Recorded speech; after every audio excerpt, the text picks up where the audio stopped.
There's nothing quite like being the town fool, especially when you've lived long enough to remember when folks actually respected your name. Old Caleb Boone knew that feeling all too well when the people of Dry River laughed behind his back for trading his last good land for a cave that seemed worth nothing. The mountain man said it felt right, though nobody understood what he meant. With his faithful dog Rufus, Caleb disappeared into the mountains while everyone shook their heads. But when Rufus started digging at the cave's back wall, he uncovered something nobody expected. What lay hidden behind that stone would change everything Caleb thought he knew about his life. But would this discovery finally give him back his dignity, or would it cost him everything he had left? Before we jump back in, tell us where you're tuning in from, and if this story touches you, make sure you're subscribed, because tomorrow I've saved something extra special for you. The morning sun cast long shadows across Granite Hollow as Caleb Boone adjusted the worn leather collar around Rufus's neck. The collar bore a name etched in faded letters: Martha, a reminder of better days when love filled this old man's world. Rufus, a mixed-breed hound with intelligent amber eyes and greying fur around his muzzle, had been Martha's dog first, back when she still drew breath and laughter echoed through their ranch house. Caleb ran his weathered fingers along the collar's edge, remembering how Martha had insisted on having her name engraved there instead of Caleb's. "If he gets lost," she'd said with that gentle smile of hers, "folks will know he belongs to someone who loves him proper." That was Martha's way, always thinking of others, even when it came to a dog's collar. The cave entrance yawned before them, like a mouth carved into the mountainside, its rocky lips holding secrets that the town of Dry River couldn't begin to imagine. 3 months had passed since Caleb made what everyone considered the worst trade in the county's history. His 40 acres of decent grazing land, the last piece of property that connected him to respectability, for this hollow inn, the rock that most folks wouldn't use to shelter cattle from a storm. But Caleb had felt something the day he first laid eyes on the cave. Standing there in the afternoon light, with the wind carrying the scent of pine and old stone, he'd experienced a sensation he hadn't felt since Martha passed, a sense of rightness, of being exactly where he needed to be. The real estate agent, a slick young man from the county seat, had tried to talk him out of it, even offered to sweeten the deal with cash on top, thinking the old mountain man had finally lost his grip on reality. Maybe he had. The townspeople certainly thought so. Dry River wasn't the same place it had been when Caleb and Martha first settled there 43 years ago. Back then, it was a community where neighbors helped neighbors, where a man's word meant something, and where respect was earned through honest work and faithful living. Caleb had been somebody then, a successful rancher whose cattle brought top dollar, whose opinion carried weight at town meetings, whose handshake sealed deals worth thousands. Martha had been the heart of their home, a woman whose kitchen always smelled of fresh bread and whose garden produced vegetables that she shared freely with anyone who needed them. She taught Sunday school at the Little White Church on Elm Street and organized the annual Harvest Festival that brought families together from 3 counties over. When she spoke, people listened. When she laughed, others couldn't help but smile. The change had begun slowly, like rust creeping across metal. Younger families moved in, bringing different ideas about community and progress. The old families, the ones who remembered the town's founding and respected its traditions, began moving away or passing on. New businesses opened, chain stores and fast food restaurants that drew customers away from the family-owned establishments that had served the town for generations. Then Martha got sick. Cancer, the doctor said, the kind that moved fast and showed no mercy. Caleb spent their savings fighting it, driving her to specialists in Denver, trying experimental treatments that promised hope but delivered only debt. He mortgaged the ranch, sold his prize breeding stock, liquidated everything of value. For 18 months he fought alongside his wife, believing that love and determination could conquer anything. When Martha died on a Tuesday morning in October, with autumn light streaming through the hospital window and her hand growing cold in his, something fundamental broke inside Caleb Boone. Not just his heart, though that shattered completely, but his connection to the world around him. The community that had once embraced them both suddenly seemed distant and foreign. The medical bills consumed what remained of his assets. The ranch went to the bank, along with most of his cattle and equipment. Friends who had enjoyed Martha's hospitality and his companionship found reasons to avoid him, as if his misfortune might be contagious. The new pastor at the church, a young seminary graduate who had never known Martha, offered platitudes about God's plan that felt empty and hollow. Within 2 years, Caleb Boone went from being one of Dry River's most respected citizens to being the old man who lived in a trailer on the edge of town, scraping by on Social Security and odd jobs. People who had once sought his advice now looked through him as if he'd become invisible. Children whispered stories about the crazy hermit who talked to his dog and walked the mountain trails at all hours. The final blow came when Buck Morrison arrived in town. Morrison was everything the new Dry River seemed to value. Young, ambitious, and flush with development money. He bought up properties with cash offers, talked about bringing progress and prosperity to the area, and made friends with the mayor and town council faster than a snake could strike. His plans for a luxury resort and golf course sounded impressive to people who had grown tired of their sleepy mountain community. When Morrison offered to buy Caleb's remaining 40 acres for 3 times its assessed value, everyone expected the old man to jump at the chance. The land wasn't particularly valuable. Rocky terrain better suited for grazing than farming, with a seasonal creek that ran dry most summers. But it was all Caleb had left, the last piece of property that bore his name on a deed. Instead of selling to Morrison, Caleb shocked everyone by trading the land to a private owner for the cave in Granite Hollow. No cash changed hands, just deeds and signatures.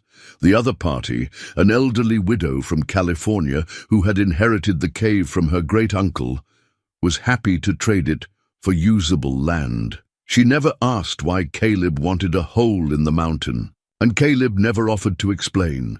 The town's reaction was swift and merciless.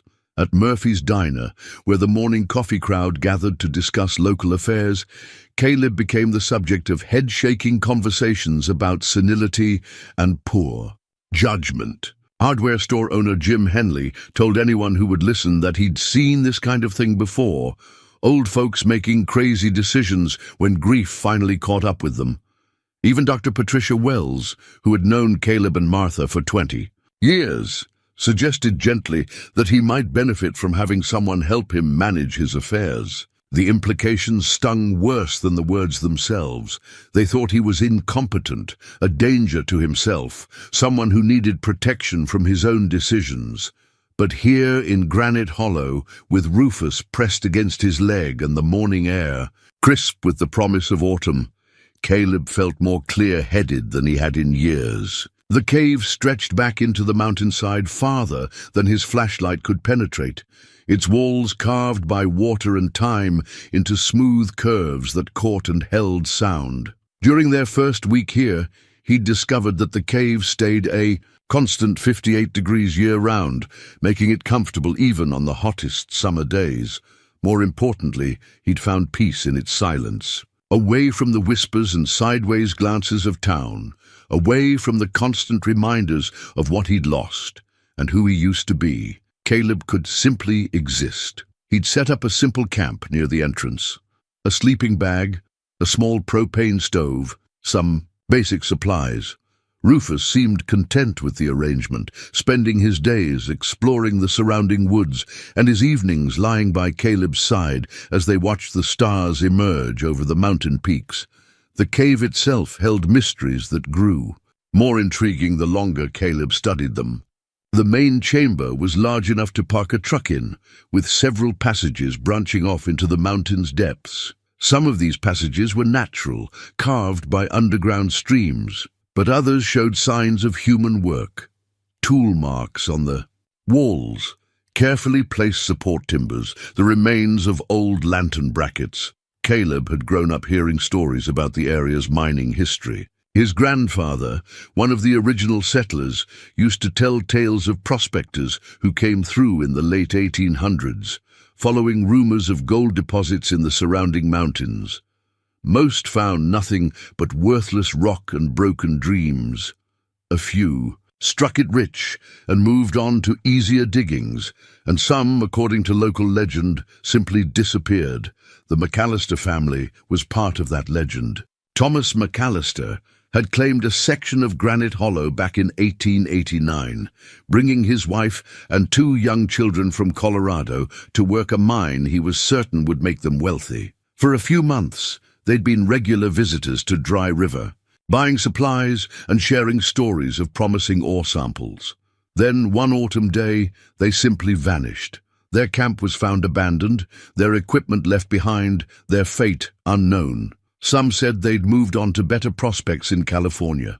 Others whispered about claim jumpers and violence, about bodies hidden in mine shafts and secrets buried with the dead. The truth, like so many truths from that era, had been lost to time and the fading memories of old-timers who took their stories to unmarked graves. As Caleb explored his cave over the past 3 months, he'd begun to wonder if Thomas McAllister's mine might be connected to his new home. The tool marks and support timbers suggested serious excavation work, and the cave's location matched descriptions he'd heard of the McAllister claim. But without concrete evidence, it remained just another mountain legend, interesting but unprovable. What mattered more was the sense of purpose he felt here. For the first time since Martha's death, Caleb woke each morning with something to look forward to. He had projects, mapping the cave's passages, identifying the different types of rock, formations, cataloguing the wildlife that used the cave for shelter. Simple work, but satisfying in a way that reminded him of the methodical care he'd once brought to ranching. Rufus had adapted to their new life with the resilience that dogs seemed to possess naturally. The hound explored every corner of their domain, marking territory and establishing routines that gave structure to their days.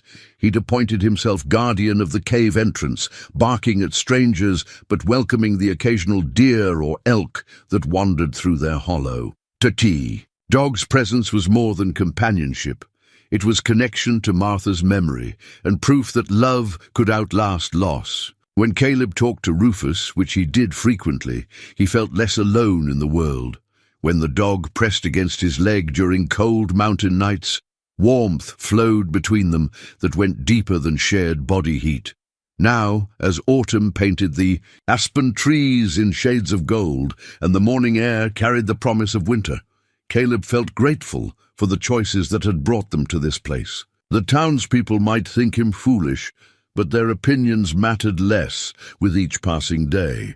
He had shelter, solitude, and the kind of peace that money couldn't buy. He had no way of knowing that Rufus, with his keen senses and boundless curiosity, was about to change everything. The first sign that something extraordinary was about to unfold came on a Thursday morning when Rufus refused his breakfast. Caleb had prepared the dog's usual meal, canned food mixed with dry kibble, and set it in the familiar spot near the cave entrance where they ate together each day. But instead of diving into his food with his customary enthusiasm, Rufus sat motionless, his amber eyes fixed on something deeper in the cave that Caleb couldn't see. "What's got into you, old friend?" Caleb asked, following the dog's intense gaze into the shadows beyond their makeshift camp. "You sick? You never turn down food." But Rufus wasn't sick.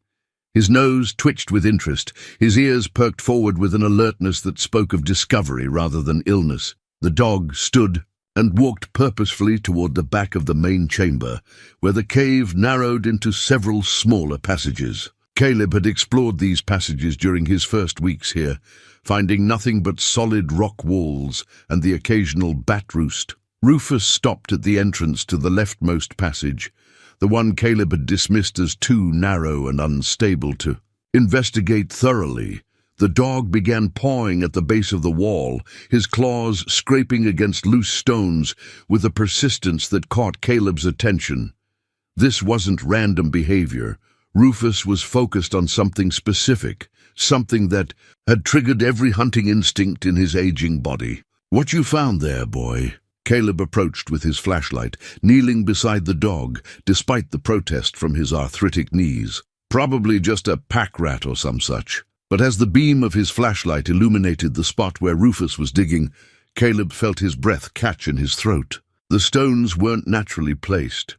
Someone had carefully fitted them together, creating what appeared to be a deliberate wall rather than a random rockfall.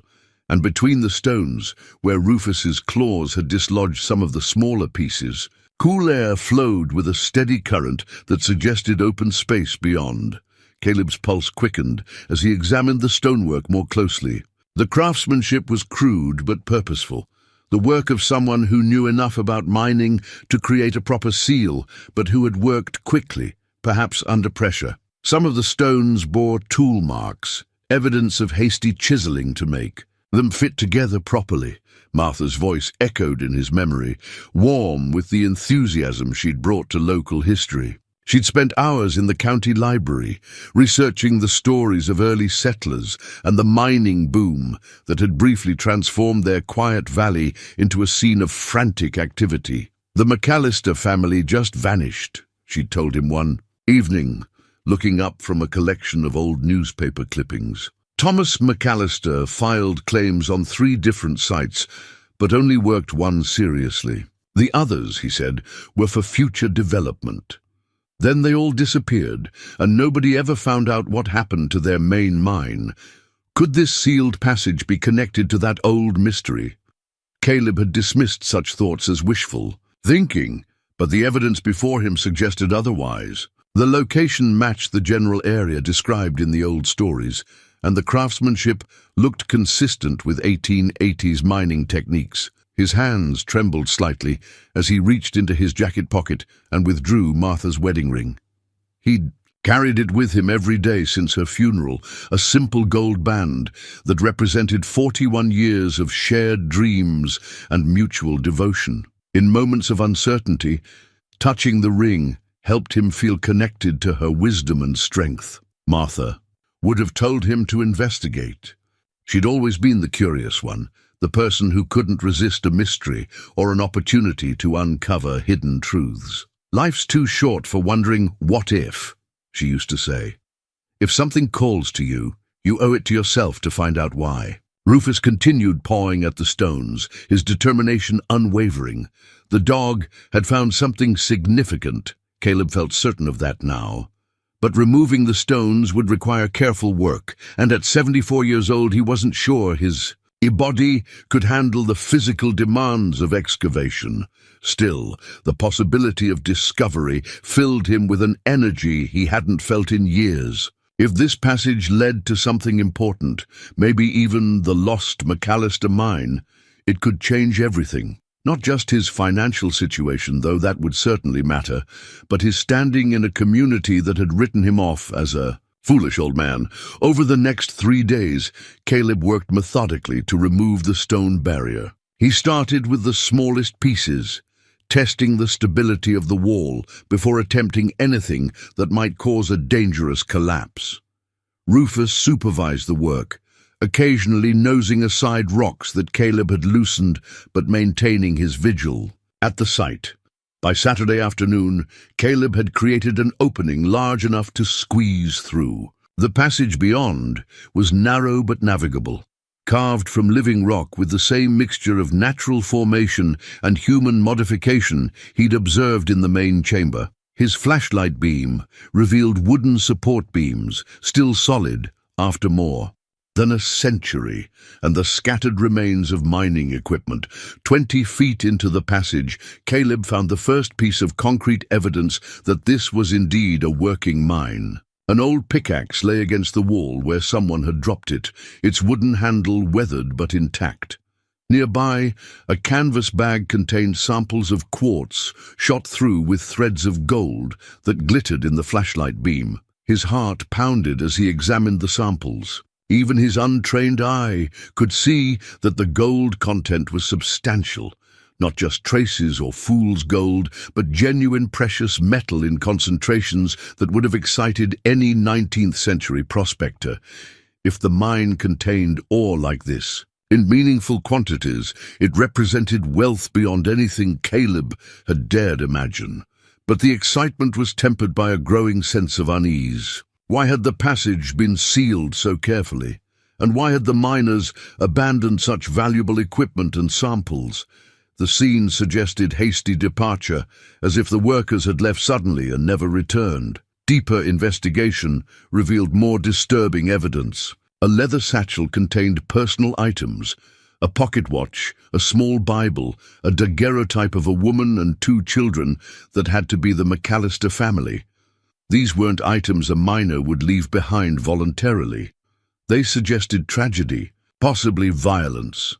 Caleb sat back on his heels, Martha's ring warm in his palm, as he contemplated the implications of his discovery. The McAllister mine was real, and it was located on his property, but the circumstances surrounding its abandonment raised questions that made him hesitate to celebrate. Martha had always said that every treasure came with a price. Looking at the evidence before him, the hasty concealment, the abandoned personal belongings, the valuable ore samples left behind, Caleb began to understand that some prices might be higher than others. Rufus pressed against his leg, offering comfort and companionship in the flickering shadows of the abandoned mine. The dog's loyalty reminded Caleb that he wasn't facing this mystery alone. Whatever challenges lay ahead, whatever decisions needed to be made, he had at least one ally whose devotion was absolute. As they made their way back through the passage toward the main chamber, Caleb's mind raced with possibilities and concerns. The discovery would change his life, that much was certain, but whether those changes would bring the redemption he'd hoped for, or complications he couldn't handle, remained to be seen. The wedding ring in his pocket seemed to pulse with Martha's gentle wisdom. Sometimes the most important discoveries aren't the ones we go looking for, but the ones that find us when we're ready to see them. Ready or not, Caleb Boone was about to learn that some secrets, once uncovered, couldn't be buried. Again, the old mining lantern sat on Caleb's camp table like a messenger from the past, its brass surface tarnished, but its glass chimney miraculously intact after decades of abandonment. He'd found it hanging from a wooden peg driven into the passage wall, positioned as if someone had simply stepped away for a moment and planned to return. When Caleb cleaned the soot from its wick and filled it with kerosene from his camp supplies, the lantern blazed to life with a steady, warm glow that transformed the cave's harsh shadows into dancing patterns of light and darkness. Something about that flame, perhaps its resemblance to the oil lamps Martha had loved in their early years together, filled him with a sense of continuity, of connection to the miners who had worked these tunnels more than a century ago. Rufus seemed to approve of the lantern as well. The dog had claimed a position near the passage entrance, alert but relaxed, as if he understood that his role as discoverer had evolved into that of guardian. Whenever Caleb ventured deeper into the mine, Rufus followed at a respectful distance, his presence both companionship and protection. The passage extended much farther than Caleb had initially realized. Beyond the spot where he'd found the lantern, the tunnel opened into a series of chambers that showed clear evidence of systematic excavation. Support timbers had been carefully placed to prevent cave-ins, and side passages branched off at regular intervals, suggesting that the miners had been following specific ore veins rather than digging randomly. In the largest of these chambers, Caleb discovered what had once been a primitive but functional mine office. A wooden desk, warped but still standing, held the remnants of record books and correspondence. Most of the papers had deteriorated beyond reading, but a few pages remained legible enough to provide glimpses into Thomas McAllister's operation. The mine had been more successful than the old stories suggested. According to the fragmentary records, McAllister had extracted significant amounts of high-grade ore during the 8 months he worked the site. His letters to suppliers mentioned orders for equipment that suggested expansion plans, and his personal notes revealed growing excitement about the mine's potential. But alongside the evidence of success, Caleb found hints of trouble. A letter, dated October 1889, just weeks before the McAllister family's disappearance, mentioned unwelcome visitors and concerns about claim jumpers. Another fragmentary note referred to watching the camp and keeping the rifle loaded. The physical evidence supported these concerns about security. Near the office area, Caleb found a hidden alcove carved into the rock wall, large enough to conceal valuable ore samples or important documents. The alcove was empty now, but scratches around its opening suggested frequent use, as if someone had regularly hidden and retrieved materials. More disturbing was the discovery of what appeared to be defensive preparations. In several locations throughout the mine, Caleb found evidence that the passages had been prepared for quick sealing. Piles of stones positioned for rapid deployment, wooden barriers that could be dropped across tunnel entrances, even what looked like the remains of a primitive alarm system using string and small bells. The picture that emerged was of a successful mining operation that had become increasingly paranoid about outside threats. Thomas McAllister hadn't just been extracting gold, he'd been preparing for war. As Caleb explored deeper into the mine complex, his respect for the physical demands of the work grew alongside his concern about his own limitations. The passages were narrow, requiring frequent crawling and squeezing through tight spaces that challenged his arthritic joints and aging muscles. His breathing came harder in the thin air, and he found himself taking frequent rest breaks that a younger man wouldn't have needed. But the excitement of discovery drove him forward. Each chamber revealed new evidence of the mine's extent and value.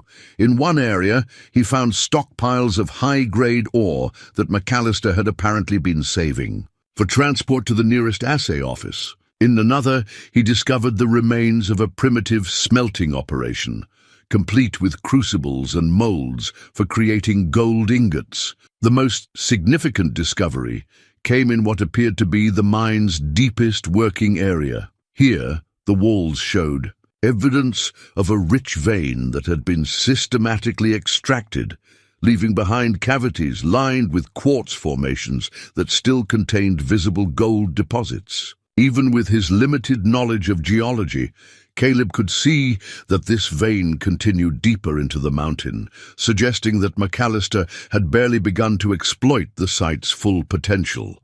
But it was in this deepest chamber that Caleb found the most troubling evidence of the mine's abrupt abandonment. Tools lay scattered as if dropped in haste, picks and shovels left where they'd fallen, ore carts abandoned mid-load, candles burned down to pools of hardened wax. The scene suggested that the miners had left suddenly, possibly in response to immediate danger. Rufus's behavior in this area reinforced Caleb's growing unease.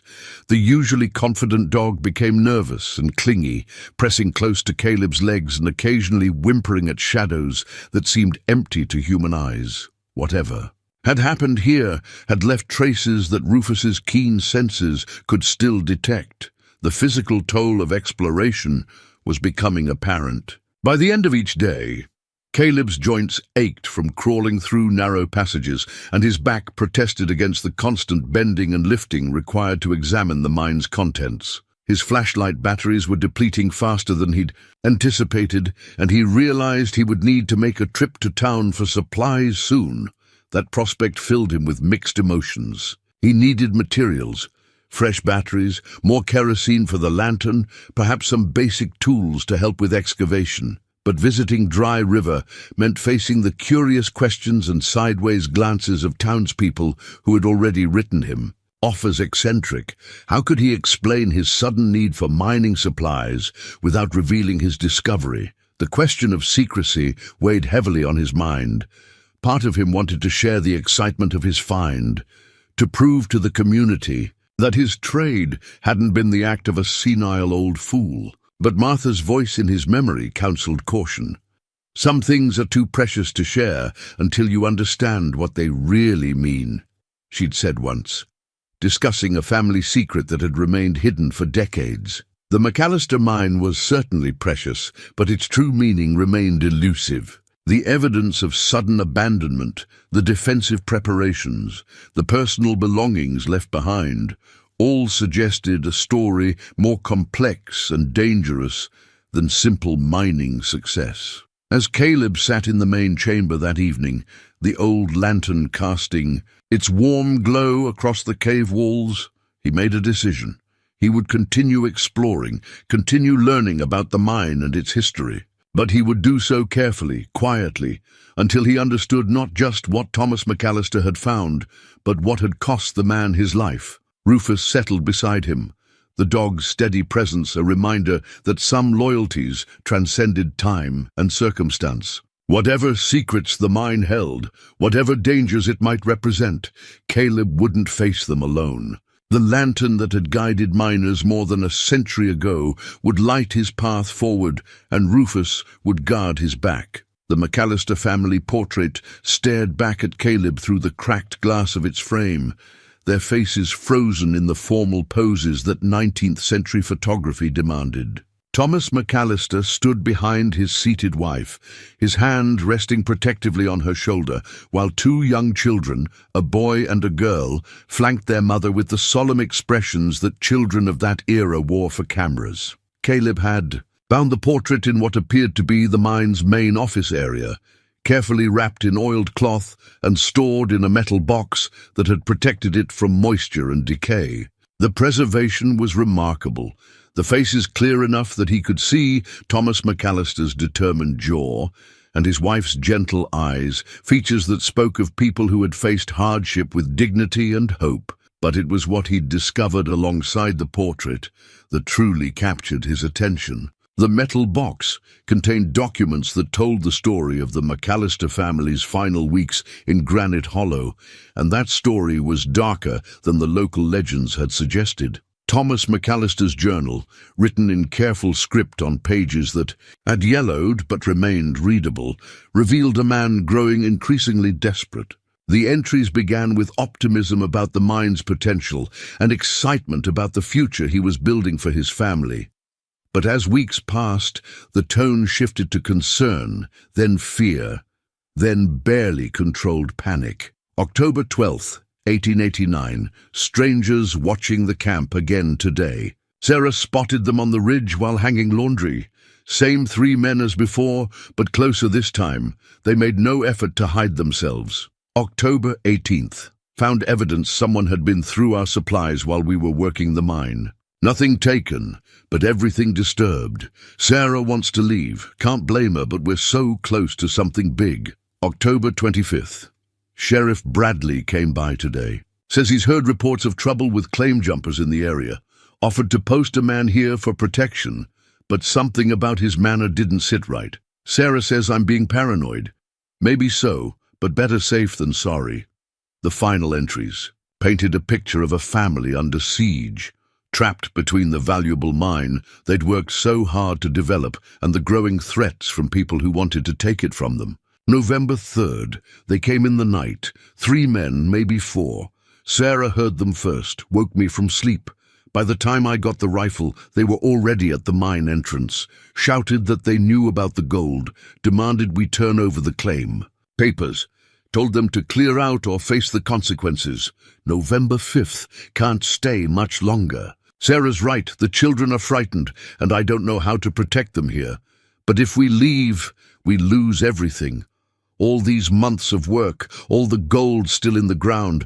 How do I choose between my family's safety and their future? The journal ended there, but other documents in the box filled in more details.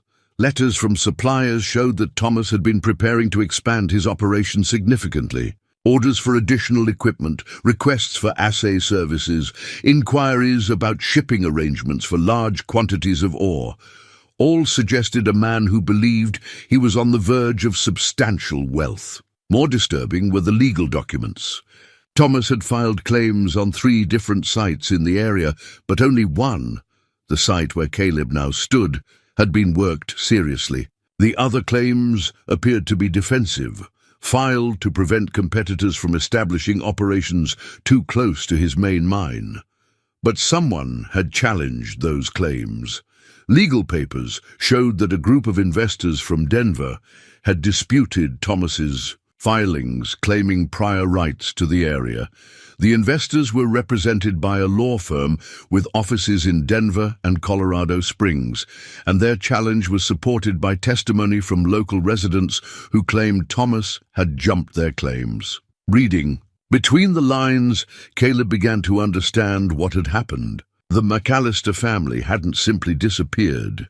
They'd been driven away by a coordinated effort to steal their mine. The legal challenges were cover for what amounted to theft. And when Thomas refused to abandon his legitimate claim, the situation had escalated to threats and violence. The evidence suggested that local officials might have been involved. Sheriff Bradley's visit, described in Thomas's journal with such suspicion, took on sinister implications when Caleb found a letter among the documents. The letter, written by one of the Denver investors, mentioned arrangements with local authorities and cooperation from the sheriff's office. Corruption, claim jumping and murder. The McAllister family had stumbled into a conspiracy that stretched from the local level to Denver's business community. Their crime had been finding gold in a place where powerful people wanted to control the mineral rights. As Caleb sat in the mine office, surrounded by the evidence of this 19th century crime, he began to understand that his own situation might not be as different as he'd hoped. If the mine truly contained the wealth that Thomas McAllister had believed it did, then word of its rediscovery would inevitably spread. And when it did, the same forces that had destroyed one family might turn their attention to an aging mountain man with no allies and no protection. The thought was sobering, but also strangely liberating. For months, Caleb had felt like a victim of circumstances beyond his control: age, poverty, social isolation, the community's casual dismissal of his worth. But the McAllister story reminded him that some fights were worth having, even when the odds seemed impossible. Thomas McAllister had been a younger man with a family to protect, facing organized opposition with significant resources. Caleb was older, alone except for Rufus, but he also had advantages that Thomas hadn't possessed. He owned the property legally, without the complicated claim system that had made Thomas vulnerable. He had no family to threaten, which paradoxically made him harder to intimidate. And he had nothing left to lose except his dignity, something that had already been stripped away by the community's judgment. Looking at the portrait again, Caleb felt a kinship with the long-dead miner. Thomas McAllister had been a man trying to build something better for his family, willing to face danger for the promise of a secure future. Caleb was a man trying to reclaim something that had been taken from him: respect, purpose, the feeling that his life still mattered. The gold in the mine represented more than wealth. It represented vindication, proof that his instincts about the cave had been correct, validation that he wasn't the foolish old man everyone believed him to be. But as he carefully rewrapped the portrait and returned it to its protective box, Caleb understood that vindication would come with a price. The same greed and corruption that had destroyed the McAllister family still existed, wearing different faces, but driven by the same ruthless hunger for wealth and power. The question wasn't whether he would face opposition, it was whether he would be ready for it when it came. Martha's recipe box sat on the small table in Caleb's trailer, its wooden surface worn smooth by decades of use. He'd retrieved it from storage that morning, drawn by a memory of something Martha had once mentioned about local history. The box contained more than just her carefully written recipes for apple pie and Sunday pot roast. Tucked between the index cards were newspaper clippings, handwritten notes, and fragments of stories she'd collected during her years of researching. Dry rivers passed. Gold fever never really left these mountains, Martha had told him once, looking up from a yellowed newspaper article. It just went underground, like the miners themselves. People still talk about lost claims and hidden fortunes, but they talk quiet-like, as if speaking too loud might wake something better left sleeping. Now, as Caleb searched through Martha's collection, those words took on new significance.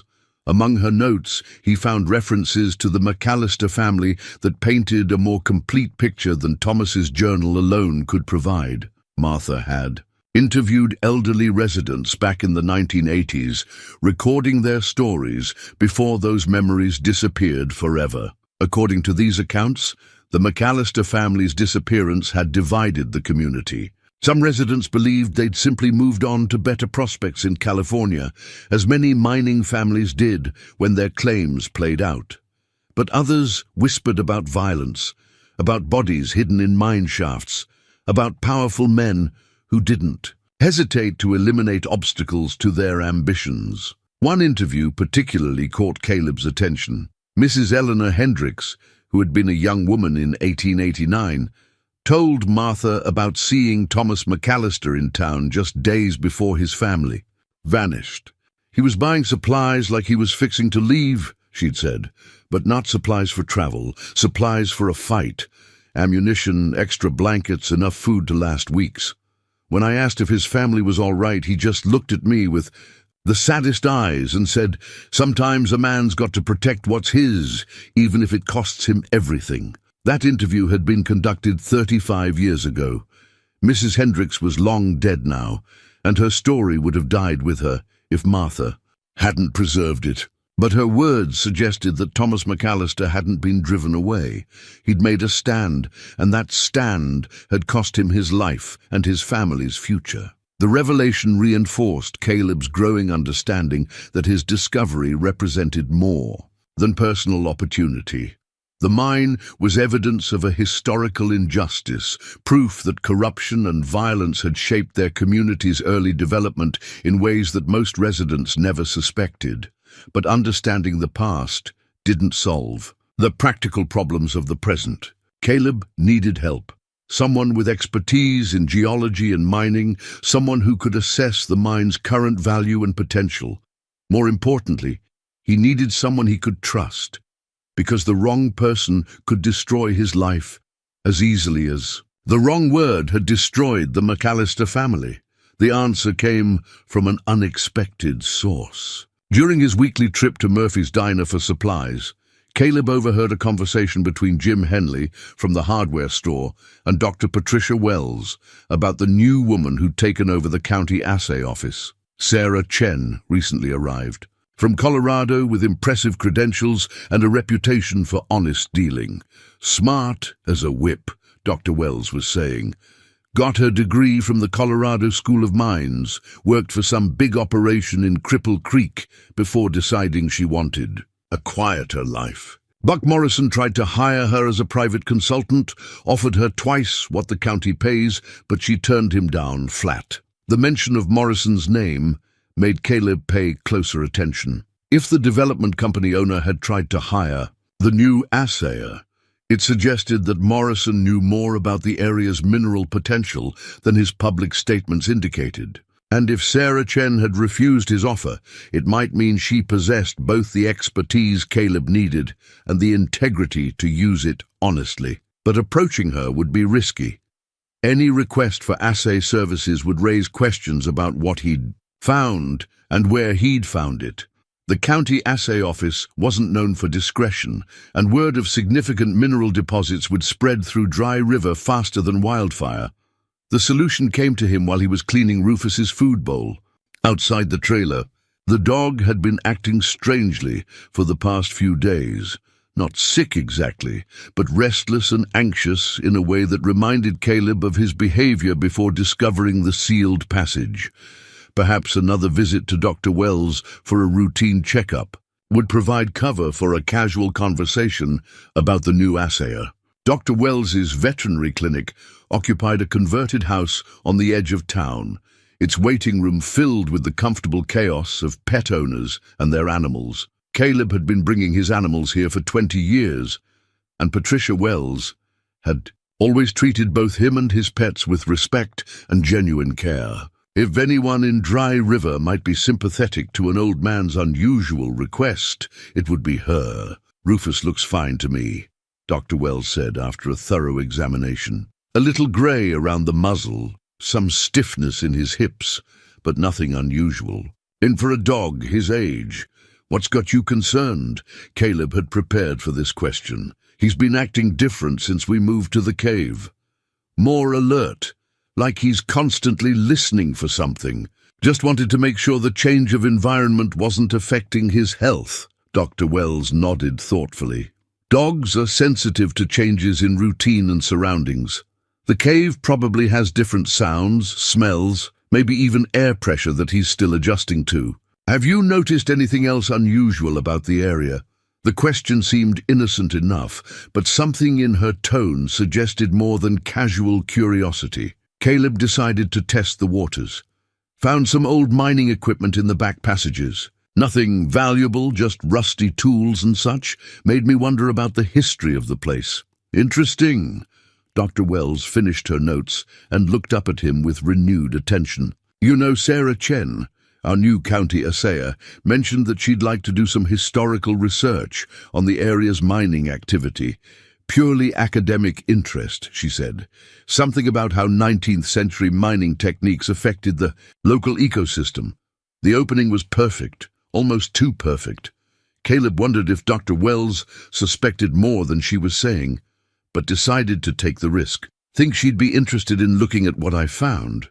Nothing dramatic, just curious. About the age of the equipment, I'm sure she would be. Sarah's office is in the county building, but she's usually there afternoons.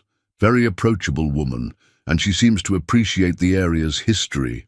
As Caleb drove back to Granite Hollow with Rufus beside him in the truck, he felt both excitement and apprehension about the step he was preparing to take. Involving Sarah Chen would end his solitary exploration of the mine's secrets, but it might also provide the expertise he needed to understand what he'd truly discovered. The McAllister family had faced their challenges alone, and that isolation had made them vulnerable to enemies who outnumbered and outmaneuvered them.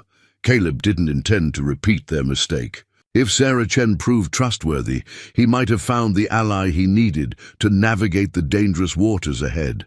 But if she proved otherwise, he might have just signed his own death warrant. The surveyor's transit sat on Sarah Chen's desk, like a brass monument to precision, its intricate system of lenses and calibrated dials, reflecting the afternoon sunlight that streamed through the county building's tall windows. Caleb had carried the antique instrument down from the mine that morning, wrapped carefully in one of Martha's old quilts to protect its delicate mechanisms. This is remarkable, Sarah said, running her fingers along the instrument's brass fittings, with the reverence of someone who understood both its craftsmanship and its significance. Late 1880s, probably manufactured in Philadelphia. Whoever used this knew their business. This level of equipment wasn't cheap, even back then. Caleb watched her examine the transit with growing confidence in his decision to approach her. Sarah Chen was younger than he'd expected. Maybe 45, with intelligent dark eyes behind wire-rimmed glasses and the kind of focused attention that suggested genuine expertise rather than academic posturing. Her office was organized but not obsessive, with geological charts on the walls and rock samples arranged on shelves with handwritten labels. Found it in a side passage of the cave, Caleb said, sticking to the careful version of truth he'd prepared. Along with some other mining equipment. Made me curious about who might have been working up there. Sarah nodded, making notes on a yellow pad. The level of equipment suggests serious surveying work. Someone was mapping mineral deposits with considerable precision. Do you mind if I ask what else you found? The question was inevitable, but Caleb had anticipated it. Old tools, mostly. Some ore samples that might be worth testing. I'm not looking to get rich, just curious about the history of the place.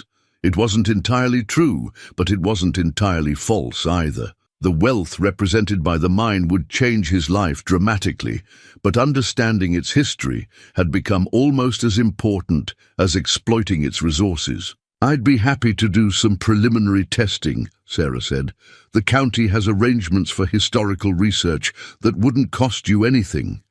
And I have to admit, I'm fascinated by the mining history of this area. There are gaps in the historical record that have always puzzled me. Over the next hour, Sarah shared what she knew about 19th century mining operations in the region.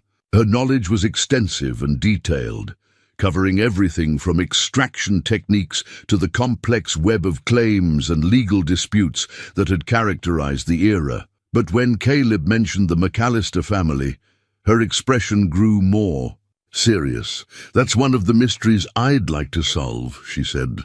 The McAllister claim was substantial, 3 separate filings covering nearly 200 acres, but the family just vanished, and their claims were eventually awarded to a Denver investment group called Mountain Development Corporation. Very unusual circumstances. Unusual how? Sarah hesitated, as if deciding how much to reveal. The legal proceedings were rushed, even by 1890s standards. Usually, abandoned claims went through a lengthy process of notification and waiting periods, but the McAllister claims were transferred within weeks of the family's disappearance, and the witness testimony supporting the transfer came from people who had financial connections to mountain development. The information confirmed Caleb's suspicions about corruption in the original theft of the mine. But Sarah's knowledge suggested that the historical injustice might be more than just academic interest for her. Did Mountain Development ever work the claims? That's the interesting part. They held the properties for about 5 years, then sold them to local buyers for agricultural use. If the claims contained valuable mineral deposits, it doesn't make sense that they'd give up so easily. Unless, Caleb thought, they'd already extracted what they wanted and covered their tracks, or unless they'd been waiting for better technology or market conditions to make extraction profitable. "Would you be interested in visiting the cave?" he asked, making the invitation he'd been building toward. "Might help you understand what kind of operation was running up there." Sarah's eyes lit up with professional enthusiasm. "I'd love to. See it? When would be convenient?" They arranged to meet the following afternoon, giving Caleb time to prepare the mine for her visit. He would show her enough to demonstrate the site's historical significance without revealing the full extent of what he'd discovered. The surveyor's transit had been perfect for establishing credibility, valuable enough to prove the operation's sophistication, historical enough to justify academic interest, but not so obviously precious that it would raise immediate questions about his motivations. As Caleb drove back to Granite Hollow, he felt cautiously optimistic about the partnership he was developing. Sarah Chen had the expertise he needed, and her interest in historical justice suggested she might be sympathetic to his situation. But he also understood that involving her would accelerate the timeline for decisions about the mine's future. The conversation had also revealed information that changed his understanding of the current situation. If Buck Morrison's company was descended from or connected to the original Mountain Development Corporation, then Morrison's interest in the area might be based on inside knowledge about mineral deposits. The development plans for luxury resorts and golf courses might be cover for renewed mining operations. That evening, as Caleb sat outside the cave entrance with Rufus beside him and the surveyor's transit carefully stored inside, he reflected on the complex web of past and present that seemed to be converging around his discovery. The McAllister family had been destroyed by powerful interests that wanted their gold. Now, more than a century later, those same interests, or their modern equivalents, might be positioning themselves to claim what they'd stolen generations ago. But Caleb had advantages that Thomas McAllister hadn't possessed. He owned the property outright, with clear legal title that couldn't be disputed through the claim system that had made the McAllisters vulnerable. He had potential allies in Sarah Chen and possibly Dr. Wells, and he had the wisdom that came with age and experience, including the hard-won knowledge that some fights were worth having regardless of the odds. The surveyor's transit represented more than historical evidence. It symbolized the precision and planning that would be required to protect his discovery from those who would steal it. Just as the instrument had allowed 19th-century miners to map their claims with mathematical accuracy, Caleb would need to map his own strategy with equal care and foresight. The game was becoming more complex, with higher stakes and more players than he'd initially anticipated. But for the first time since Martha's death, Caleb felt like he was playing to win rather than simply trying to survive. The sheriff's badge lay in Sarah's palm, like a tarnished piece of the past, its six-pointed star barely visible beneath more than a century of corrosion. She had found it clutched in the skeletal fingers of a man whose remains lay in a hidden chamber deep within the mine, a chamber that Caleb had discovered only that morning while showing her the extent of the McAllister operation. Sheriff Tom McAllister, Sarah read from the badge's engraved surface, her voice barely above a whisper. This changes everything we thought we knew about what happened here. Caleb knelt beside the skeleton, his flashlight beam illuminating the scene that had stopped both of them cold. The remains were positioned as if the man had crawled into this narrow chamber to hide, or perhaps to die in private. Around the bones, they'd found a leather satchel containing documents that told a story neither of them had expected. He was Thomas's brother, Caleb said, examining the papers that Sarah had carefully extracted from the satchel. According to these letters, he came to investigate after the family disappeared, but instead of finding them, he found the truth about what happened to them. The documents painted a horrifying picture of corruption that reached from the mine shafts to the sheriff's office itself. Tom McAllister had been the legitimate sheriff of the county, but his investigation into his brother's disappearance had uncovered evidence of a conspiracy involving prominent local citizens and Denver businessmen. His own deputies had been bought, his authority undermined, his life threatened when he refused to abandon his inquiry. "Listen to this," Sarah said, reading from a letter dated December 1889. "I've found evidence that Thomas and his family were murdered on the night of November 8th. Their bodies were thrown into the old shaft on the north side of the claim, then dynamited to cover the evidence. The men responsible include Deputy Carson, Merchant William Bradley, and at least 3 others I haven't identified. They're being paid by Mountain Development to eliminate legitimate claim holders and steal their properties." The final entry in Tom McAllister's journal, written in increasingly shaky handwriting, revealed his desperate situation. "They know I've learned the truth. Carson came to the office today with an ultimatum. Leave town by tomorrow or face the same fate as Thomas. But I can't abandon my brother's family to this injustice. If something happens to me, I pray someone will find this evidence and see justice done." Someone had found it, but justice was still waiting after more than 130 years. "This explains why the legal transfer of the claims was so rushed," Sarah said, carefully photographing each document with her phone. "They needed to establish ownership before anyone could investigate the family's disappearance too closely, and having the sheriff eliminated removed the only person with authority to challenge their actions." Caleb felt sick as the full scope of the historical crime became clear. The McAllister family hadn't just been claim-jumped. They'd been murdered in cold blood by a conspiracy that included law enforcement officials who should have protected them. Their children, if they'd survived the initial attack, had been left orphaned and homeless, their inheritance stolen by the very people trusted to uphold the law. But the implications for the present situation were equally disturbing. "Sarah," Caleb said slowly, "what do you know about the current sheriff's family history?" She looked up from the documents, her expression troubled. "Sheriff Bradley? He's been in office for 12 years. His family's been in the area for generations." She paused, the connection becoming clear.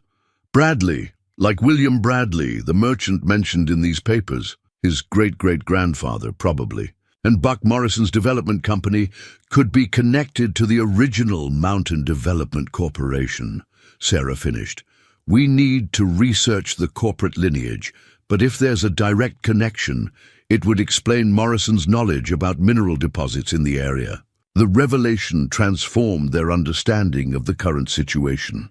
Morrison's development plans might not be about building resorts at all, but about accessing mineral rights that his ancestors had stolen through murder. And if Sheriff Bradley was descended from one of the original conspirators, then legal protection for Caleb's claim might be impossible to obtain through local authorities. "We can't trust anyone in the current power structure," Caleb said, voicing what they both understood. If this conspiracy has been passed down through generations, then the same families that committed murder in 1889 might be willing to commit murder in 2025. Sarah nodded grimly. "But we have advantages they didn't have back then. Federal oversight, modern communication, forensic evidence that can prove the historical crimes. The question is how to use those advantages before they realize what we've discovered." As if summoned by their conversation, the sound of vehicles approaching the cave entrance reached them through the mine's tunnels. Caleb's blood ran cold as he recognized the distinctive rumble of Morrison's pickup truck, accompanied by at least 2 other vehicles.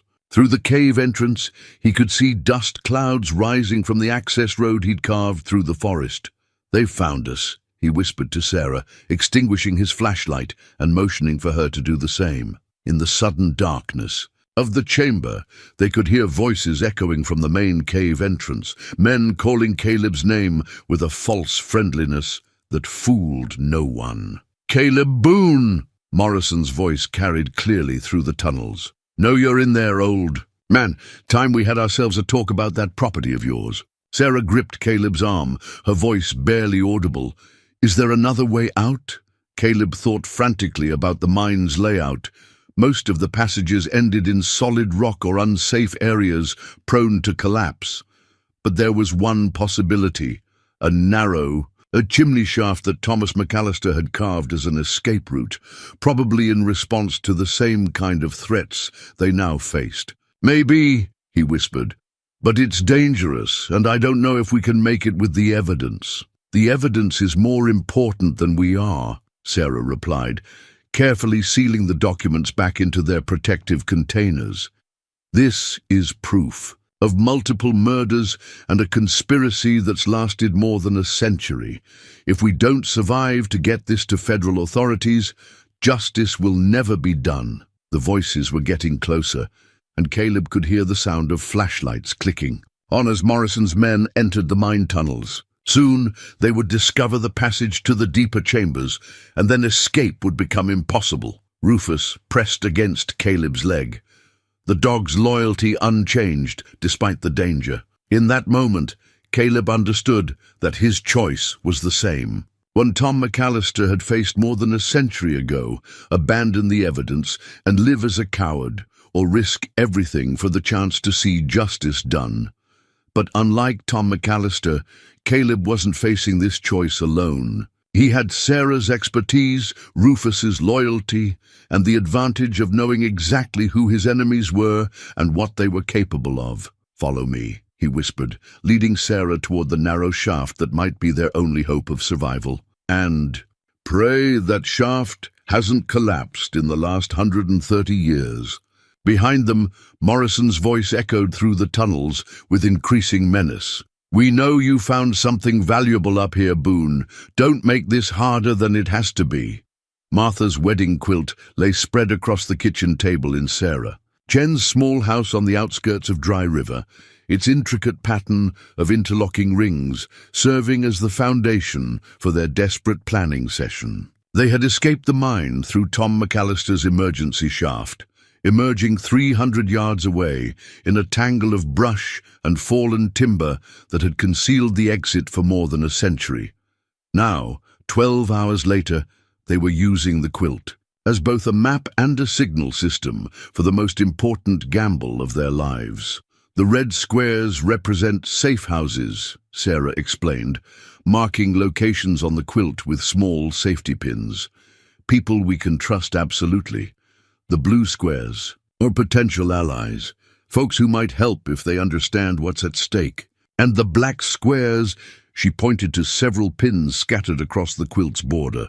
Those are Morrison's people, or folks we know we can't trust. Caleb studied the pattern, recognizing addresses and landmarks disguised within Martha's careful needlework. His late wife had always been clever with hidden meanings, embedding family stories and local history into her quilts in ways that only those who knew her well could decipher. Now, her final quilt was serving as a tactical map for a battle she, who could never have anticipated. Dr. Wells is definitely red, Sarah continued, placing a pin near the quilt's center. She's already suspicious about Morrison's activities, and she has connections throughout the county.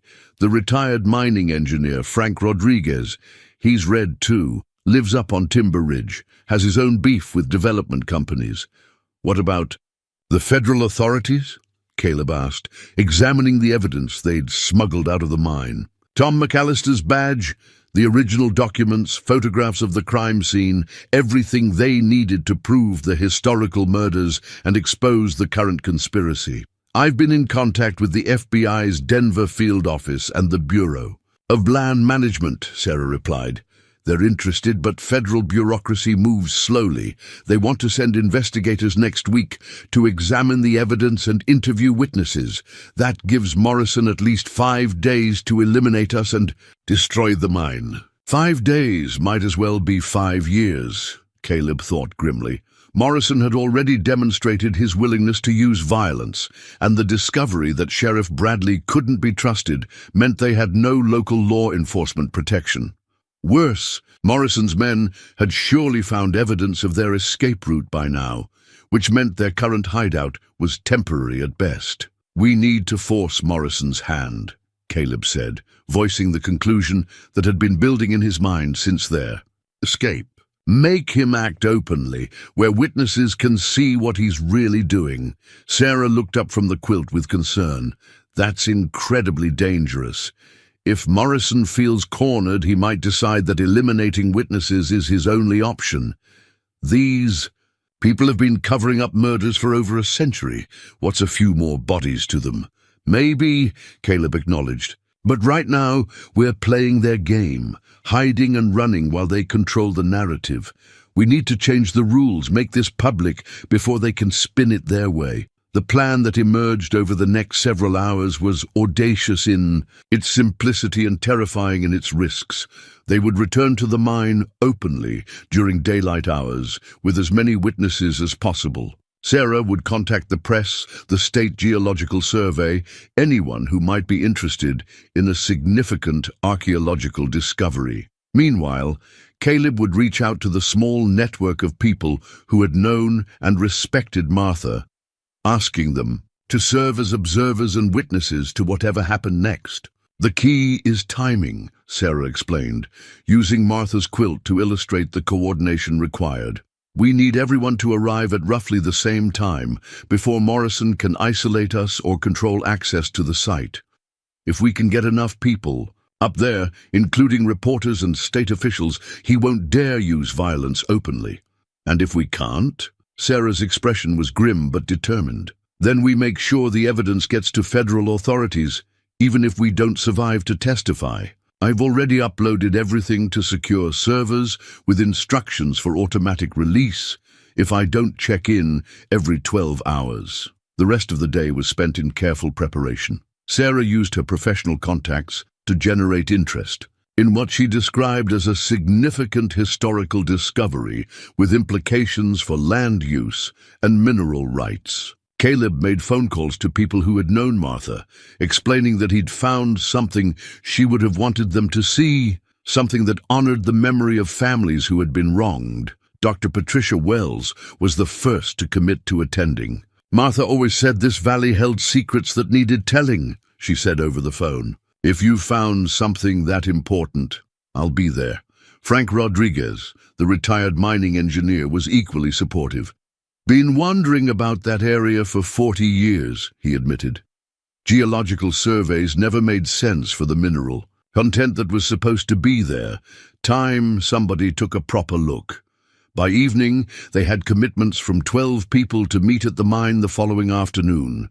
journalists from 2 regional newspapers, a state archaeologist, 3 members of the County Historical Society, and several long-time residents who remembered Martha's historical research. It wasn't an army, but it might be enough witnesses to prevent outright violence.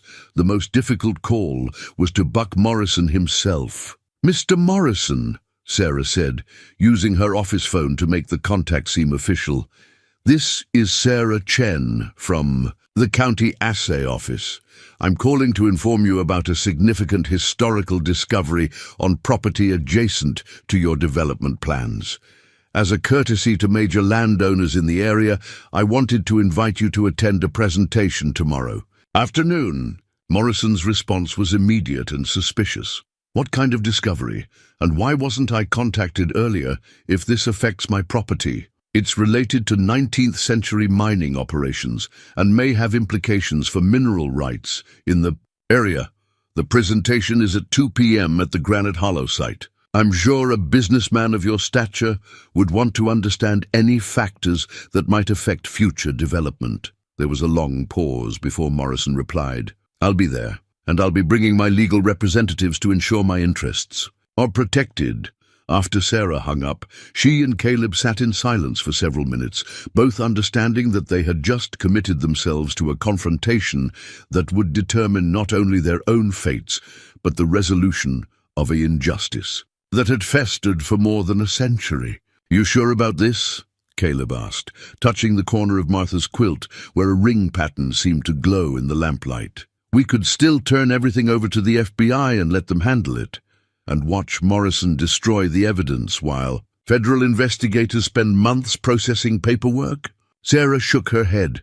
"Tom McAllister died trying to get justice for his brother's family. We owe it to him and to them to finish what he started."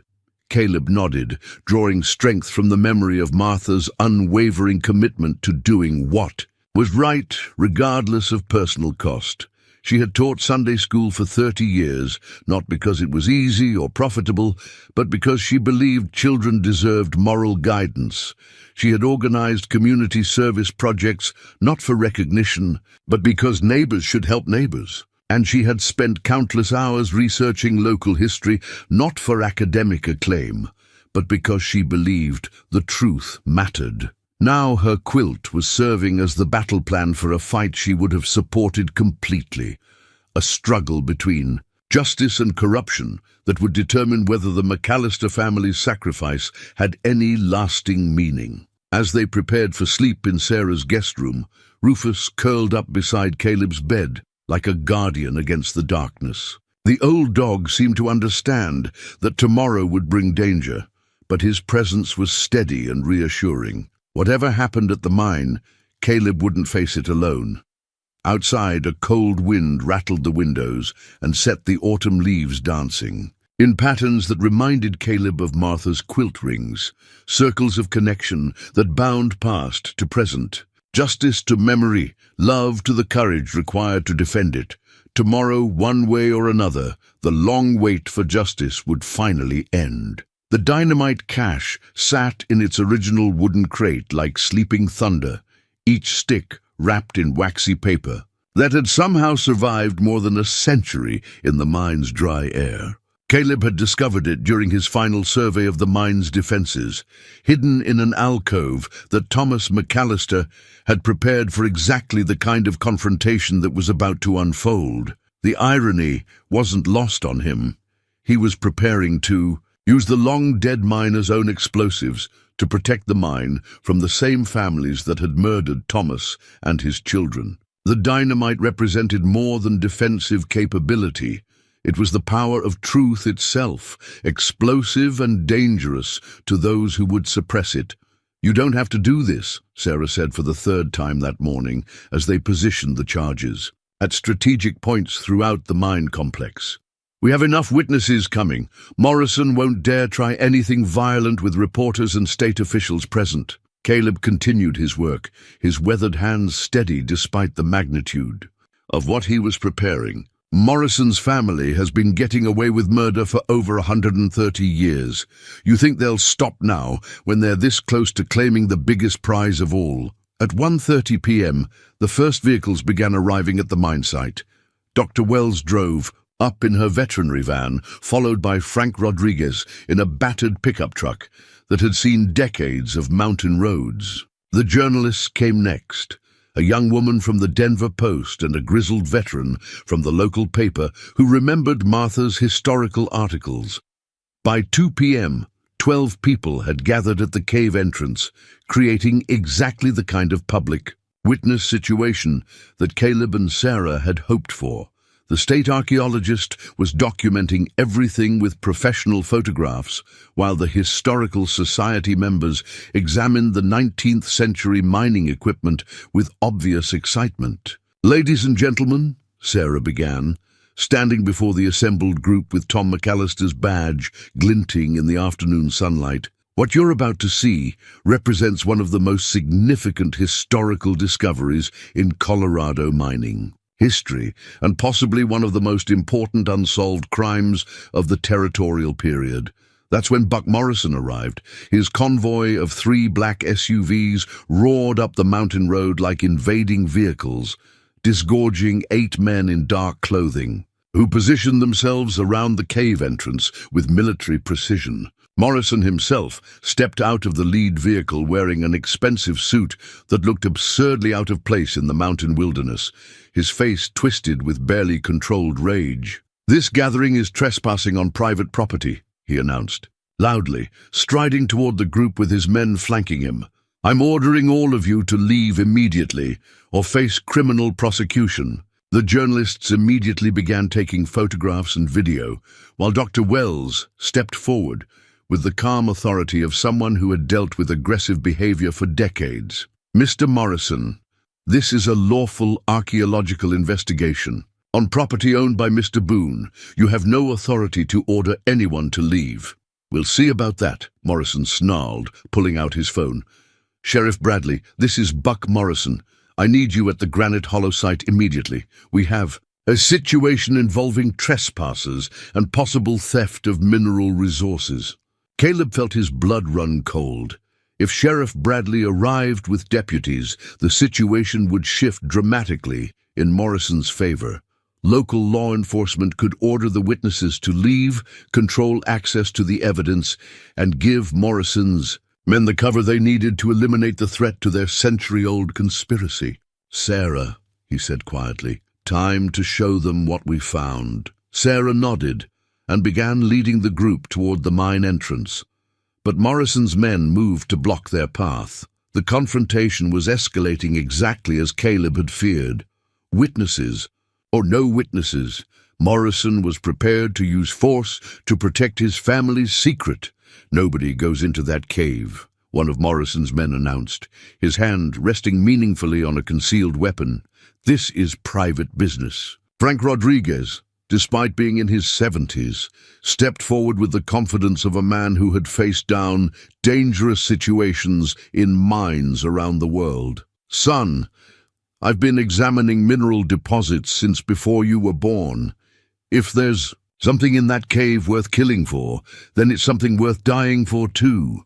The standoff stretched taut as a wire, 12 unarmed civilians facing 8 armed men, while the truth of a 130-year-old murder lay waiting in the darkness behind them. In that moment, Caleb realized that all their careful planning had led to this inevitable point.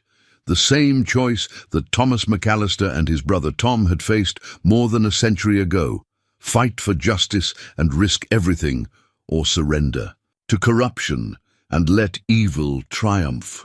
Rufus pressed against Caleb's leg, the old dog's loyalty unwavering even in the face of mortal danger. The dynamite charges were positioned. The detonator was in Caleb's pocket, and the evidence of historical murder was documented and uploaded to servers beyond Morrison's reach. "Mr. Morrison," Caleb said, his voice carrying across the mountain, hollow with surprising strength, "your great-great-grandfather was a murderer, and you're about to repeat his crimes. But this time, the whole world is watching. The original mining claim document emerged from its protective case like a ghost made manifest, its faded ink and official seals still clearly visible despite more than 130 years of hiding. Sarah held it up where everyone could see. The afternoon sunlight, making the territorial government's watermark shimmer with legal authority that transcended time itself. Thomas McAllister's original filing, she announced to the assembled witnesses, her voice carrying clearly across the mountain. Arlo, dated March 15, 1889, and witnessed by Territorial Judge Harrison Webb. This document establishes legal ownership of this entire area, including mineral rights that were never legitimately transferred. Morrison's face went white as he recognized the implications. "That's a forgery," he snarled, but his voice lacked conviction. "No document could have survived that long in good condition." "The forensic analysis will prove its authenticity," Sarah replied calmly. "But more importantly, we found it alongside evidence of the murders that your ancestor committed to steal this claim." That's when Sheriff Bradley's vehicles came roaring up the mountain road, their sirens wailing and emergency lights flashing. 3 patrol cars and an SUV created a cloud of dust as they skidded to a stop, disgorging 6 deputies who immediately positioned themselves in support of Morrison's men. "What's the situation here?" Sheriff Bradley demanded as he strode toward the group, his hand resting on his service weapon. He was a big man with the kind of aggressive confidence that came from years of unchallenged authority. But Caleb could see the family resemblance to the corrupt merchant described in Tom McAllister's journal. "Trespassing and theft of mineral resources," Morrison said quickly. "These people are on private property making false claims about historical ownership." "Our property belongs to Mr. Boone," Dr. Wells interjected, but Bradley waved her silent with obvious disdain. "I'll decide what's legal and what isn't," the sheriff said. "Right now I'm ordering everyone except Mr. Morrison and his representatives to leave this area immediately." "Sheriff Bradley," Sarah said, stepping forward with Tom McAllister's badge in her palm, "before you make any decisions, you should know that we've discovered the remains of your ancestor's first victim." Bradley's expression shifted from authority to confusion to something that might have been fear. "What the hell are you talking about?" "Sheriff Tom McAllister, murdered in December 1889 while investigating the deaths of his brother Thomas and his family. We found his body in the mine, along with evidence that your great-great-grandfather William Bradley was part of the conspiracy that killed them." The silence that followed was broken only by the sound of cameras clicking as the journalist documented every word and gesture. Caleb could see the calculation in Bradley's eyes. How much did they really know? How much could be proven? How much damage control was still possible? "Even if that's true," Bradley said finally, "it has nothing to do with current law enforcement.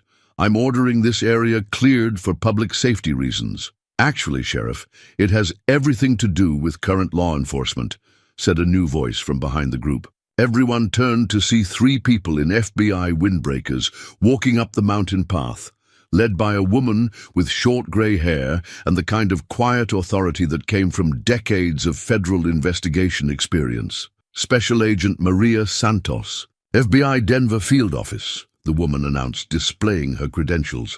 "We received some very interesting evidence uploads last night, along with allegations of historical murder and ongoing corruption.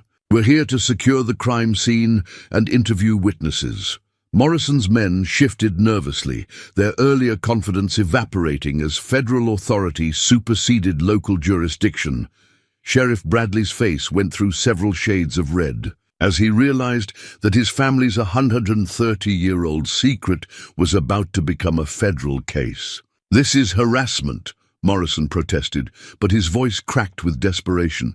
"You can't prove anything based on century-old allegations." "Actually, we can," Agent Santos replied, accepting the mining claim document from Sarah with professional care. "Forensic archaeology has come a long way since 1889. And when we combine physical evidence with documented confessions and witness testimony, historical prosecutions become very possible." Caleb felt a surge of vindication as he watched. Morrison and Bradley realized that their generational conspiracy was finally unraveling. The federal agents were photographing everything, interviewing witnesses, and treating the mine as an active crime scene despite the crimes being more than a century old. But the most satisfying moment came when Agent Santos approached Caleb directly. "Mr. Boone, I understand you're the legal owner of this property and the person who discovered the evidence. We'll need your full cooperation with our investigation, but I want you to know that the federal government recognizes your legitimate claim to these mineral rights." Rufus wagged his tail as if he understood that justice had finally arrived, while Morrison and his men found themselves surrounded by federal agents who were very interested in their weapons, their presence at the scene, and their family histories. The mining claim document had done more than establish ownership. It had established truth, accountability, and the principle that some crimes were too important to remain buried forever. The new headstone rose from Martha's grave like a monument to love transcendent, its surface carved from the gold-veined quartz that had been at the heart of the McAllister mine. In the 6 months since the confrontation at Granite Hollow, Caleb had learned that some treasures were worth more than the precious metals they contained, and some victories were measured not in dollars, but in dignity restored. "She would have loved this," Dr. Patricia Wells said, running her fingers along the intricate carving that depicted intertwined wedding rings surrounded by mountain peaks. "Martha always said that the most beautiful stones were the ones that had been through the most pressure."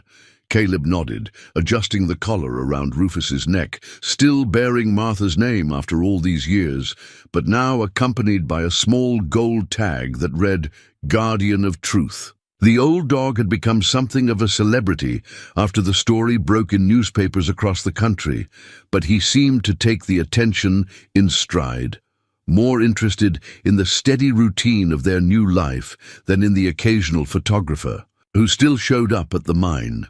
The McAllister Historical Foundation occupied a restored building in downtown Dry River, its exhibits telling the complete story of the murdered family and the century-long cover-up that had hidden their fate. Sarah Chen had accepted the position as executive director with enthusiasm, transforming her expertise in geology into a broader mission of historical education and justice advocacy. The forensic archaeology team finished their work last week. Sarah reported, joining Caleb and Dr. Wells at Martha's graveside.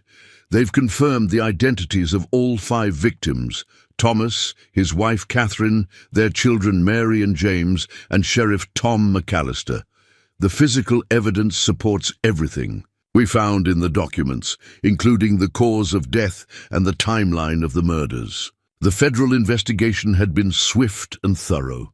Buck Morrison was facing federal charges for conspiracy, witness intimidation, and attempted destruction of evidence, while Sheriff Bradley had been removed from office pending investigation into his department's corruption and his family's historical involvement in the crimes. The Mountain Development Corporation's assets had been frozen, and its attempts to claim mineral rights in the area had been permanently blocked by federal court order.